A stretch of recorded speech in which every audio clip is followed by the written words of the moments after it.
Hey Screamers, Lewis here from Fright Tour. I'm back to it and I am talking about our 2021 Fright Tour. This time I find myself back down in Maryland, in Baltimore to be specific. Yes, I am down there again for my second time this year. In fact, for the last 4 years, I've been down there twice every year. And what's funny is I always get asked if I've ever visited this haunt, the haunt that we're about to review. Yes, you read the title right. I am reviewing a haunt right now. I get asked all the time if I've ever been to this haunt. Every year, it's always on my radar, and for some odd reason, I never add it. Well, this year, I can put that to bed because I finally did.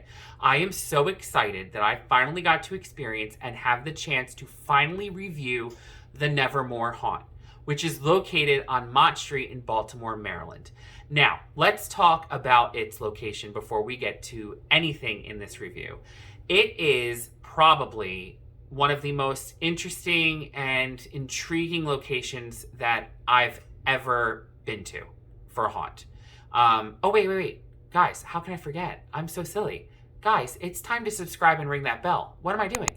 You need to subscribe and ring that bell so that way you get notified every single time of a brand new review from me, one of those honest, truthful, unbiased, unpersuaded, uninfluenced reviews from me. Yes, I will tell you where you should go for the best scream for your buck, okay? Yes, that is it. Ring that bell, subscribe to this channel, make sure that you get the goodies in your notifications. I come out with them every single October, sometimes even Christmas, because yes, haunts are opening up for Christmas now. Halloween is expanding its nimble little fingers through different holidays like Valentine's Day and even St. Patrick's Day. So what are you waiting for? Subscribe to my channel and ring that bell. All right, so where were we? Oh yes, the location. So as we came around the corner, this very old, decrepit, decaying row of storefronts came into view. Some of them had holes in the ceilings, holes in the walls. They were caving in on each other. I felt like I was walking on set for a movie. I felt like I was in Resident Evil in Raccoon City. Very interesting, very intriguing. There were some shops that have popped up and are kind of using that new with the old and drawing attention to their building because it's the only new thing there. There were a lot of people that were walking around taking photos, so I think it's a great business approach to kind of build something new in something old. It was very interesting. I kind of wanted to walk around and take photo after photo, but we were on a time crunch. So let's get right to it, guys. Let's talk about the Nevermore Haunt. Let's get to the nitty-gritty of this review and let's see what I thought. Okay, guys, so let's get to it, shall we? The Nevermore Haunt, right off the bat, I will say, was probably one of the most unique, the most refreshing, the most innovative haunts that I have ever been to. Yes, I am giving it those 3 adjectives. I do not care what you say. The Nevermore Haunt was a breath of fresh air. Why? Because it was something completely new. The Nevermore Haunt does not rely on your typical scare tactics like slam doors, rattling cans, pistons, crackers, any of those types of things that you find in your typical haunt. There's nothing wrong with those, don't get me wrong. I'm not criticizing any haunt that's your traditional haunted house. But this place brought scares and brought the atmosphere of the haunt to a whole new level. And here's why. Right off the bat, you are given a backstory. Now, okay, I am not a history buff. So I do not research. I don't have any time during this time of year to research. What I was told is that you are being transferred back in time to Maryland during the 1800s. I don't know what went on. So if anyone would like to verse me in the comments, please do. But it intrigued me. I was like, all right, this has a storyline. And I hope that there are some theatrical aspects to this to kind of bring me and make it immersive. So as we started walking down the haunt, you're walking through this very kind of boring, plain hallway. And I judged a book before I even got to its contents. And I was like, all right, this is going to be pretty bad if this is what is going on right away. Because, you know, you want it to kind of like intrigue you right from the beginning. But thankfully, once we made a left and we turned down this other hallway, it transformed into a very immersive haunt. The sets are so detailed and so good that I really honestly felt that I was walking through like either a real movie set or I was walking through Maryland during the 1800s. It had everything going on about it. There were some really nice things that this haunt offers. If you don't want to know, then don't listen to this review because there is spoilers with this. So if you are planning on going to it, don't listen to me. But you come to a certain aspect where you walk through coffins, you have tarot cards read for you, and your group is split up. You have different options as far as like where you can kind of take your journey. Like you can choose one path or this path. I mean, they all lead to the same exact thing, but it was pretty interesting to give that theatrical aspect and that chance to kind of break groups up and keep the group intervals between each other kind of separate. So that way you could really easily enjoy this haunt with the group that you intended to, which I liked. They did let you go through with just your group. They didn't crowd a group of 15 or 20 in all at one time. So that was really, really nice. Nevermore kind of surprised me in a really good way because it was a very steady buildup. From the beginning, the scares were decent, and as you made your way deeper into the house and farther along, they got more intense and more innovative, and I will discuss why at the end. I'm completely mind blown by this. But one thing that this haunt has going for it, it's dark. Right off the bat, it is a dark haunt, okay? There is lighting, but it's very dim. The actors use the shadows so well that their scares are so effective that numerous times I screamed loudly and started sweating and my throat was sore and I had my hands up like a little girl screaming like this. But it was very enjoyable, I will say. This haunt was pretty darn good. There were some very innovative scares.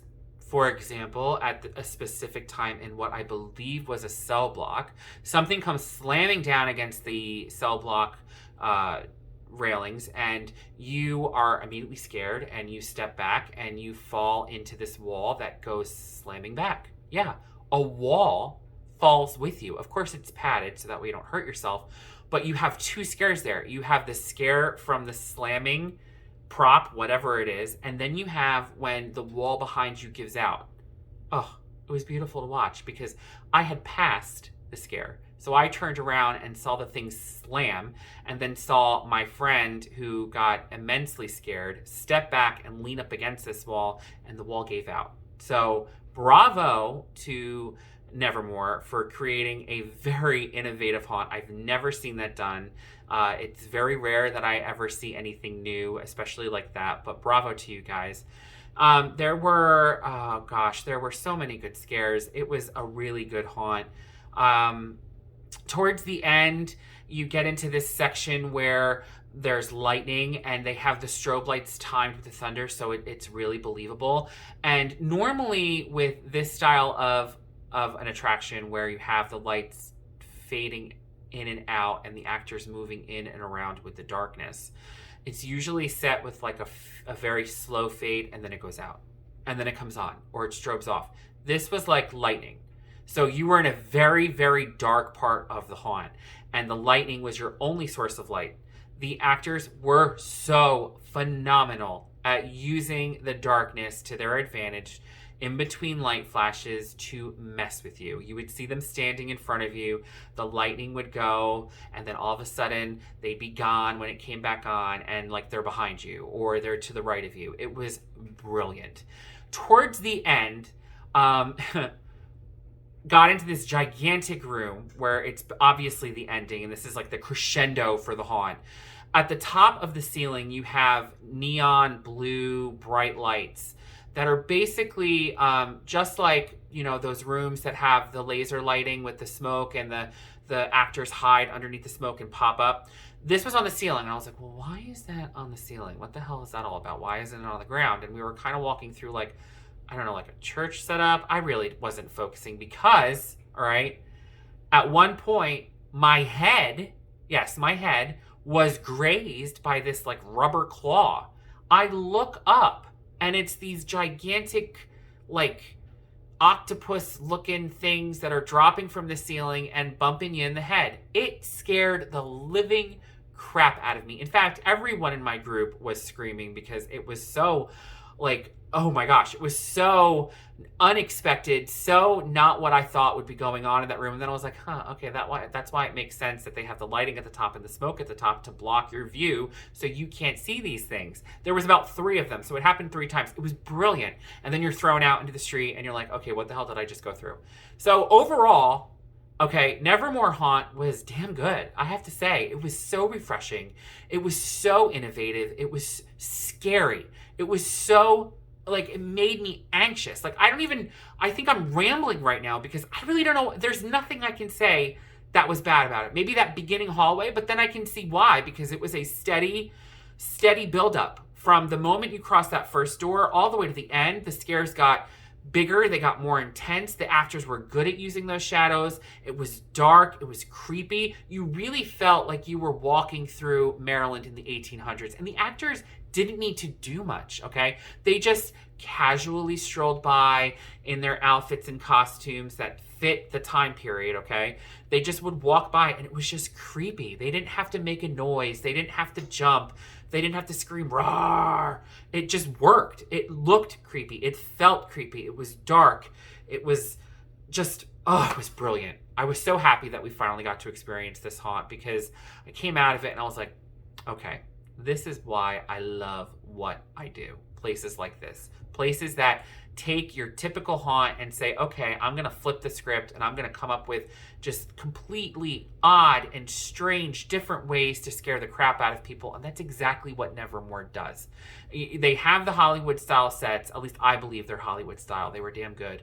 They have the darkness, they have the good actors, and then they have these innovative scares throughout the middle, the end, the beginning, throughout the entire haunt that just kind of bring it home for me. And I was just like, this is refreshing. This is new. This is one of the best I've experienced in a long time. I was so excited. I wanted to go through it again. All right. So I don't know about you guys, but I don't know if you could tell, I really liked Nevermore Haunt. Was it obvious? I mean, I just sat here for like 7 minutes and just rambled and repeated myself over like a dozen times, right? I love this haunt. It was freaking awesome. Get yourself there if you're in Baltimore or visiting during this time of year. It is definitely worth a visit. Get your friends there. It was innovative. It was refreshing. It was unique. It was new. It breaks the mold of those traditional haunts that we find everywhere and offers something up new. Not something, a lot of things new, okay? This place was freaking scary. It was dark. It was so good, okay? I strongly recommend it to anyone, even if you have to travel like 2 hours, it's totally worth it. I would totally go back down there like again tomorrow if I could. This place was so good, which is why I am giving it the highest review that you can give from me. I am giving it a 5 skulls out of 5. Yes, that is right. I am giving it a 5 skull out of 5. That's right. Look at it. 5 skulls. This place was awesome. Okay?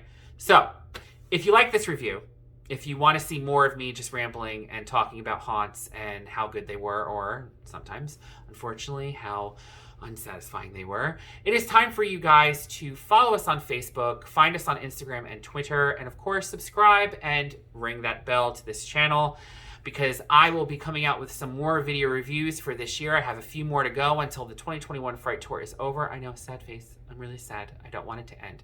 But until that time, guys, until that time when it all ends and we go back to our ordinary lives and Thanksgiving comes around the corner, happy screaming.